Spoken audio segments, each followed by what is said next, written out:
this is how we cook the Maha way. This is beef tallow fat. This is the dangerous part. Put it in very slowly. Honey, are you going to eat some of this? No, I don't eat. 40 minutes later.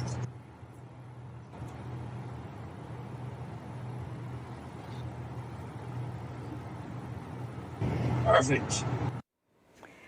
How fun is that? And Cheryl Hines just having a great time. And I think it was tallow oil. You know, they might try to make McDonald's fries with tallow oil. Do you follow all this, Andrew? Are you a big foodie?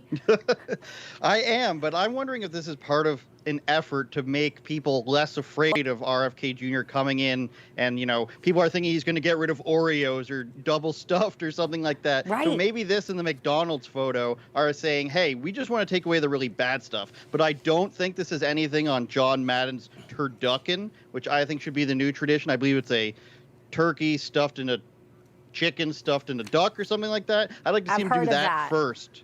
Yeah, I've heard of that. Maybe he'll try that. Maybe that's for like Christmas or Hanukkah. Maybe. I've never fried one. I've had it prepared when I've been at other people's houses. I don't trust myself around that type of, you know, cooking apparatus, John Burnett. But this is the best way. If you know someone who's doing this, right? Would you agree, Maha?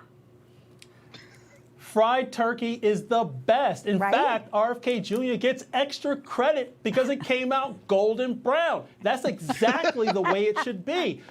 But I understand the left.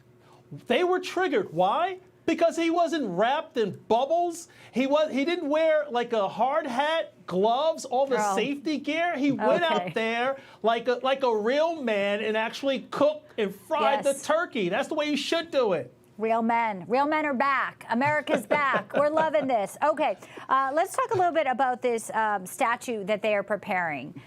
Crypto investors commissioned an artist to create a two-story, imagine this, it's a bronze statue, Donald Trump and the iconic fist in the air. We all remember this, July 13th, Butler, Pennsylvania.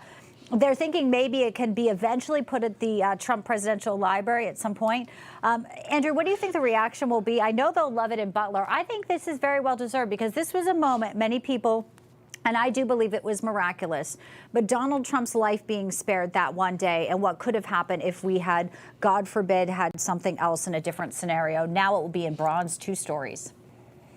Yeah, and if you think about the amount of statues that were toppled just a few years ago, and now the other side is putting up one of somebody that they like, a president, second time elected, who survived getting shot. Now, if it's beyond people at this point, but I think people really need to think about that the idea was for him to get shot on live television. So if you can't commemorate a president surviving that without triggering half the country, what can you commemorate in terms of somebody who's leading your country? And we know there'll be another hearing next week on the Secret Service. Mark Zuckerberg dined with Trump this week, and he had said it was amazing when he saw that, and he's not exactly a Trump fan. And there's that book. I was at the AFPI gala, John, and I got to speak with the president for a few minutes. And, you know, the book Save America was given to everybody, and that is the image there. And to Andrew's point, I mean, how do we not get behind this? This is our next president of the United States who is promising to make America great again and usher in a golden age. Why not do a statue like this? It was a horrific moment, but it was also a courageous moment. President Trump, when he got back up, it showed a level of resiliency. I mean, it inspired so many people here in America and perhaps even around the world. So it should definitely be memorialized. However, you know, I'm a preacher's son, and I'm not big on statues. It reminds me of the second commandment in terms of statues and idols. Look, it should always be ingrained in our memory. Remember the moment. Let it inspire us. But do we need another statue? You are quite the Probably not. contrarian today, John Burnett.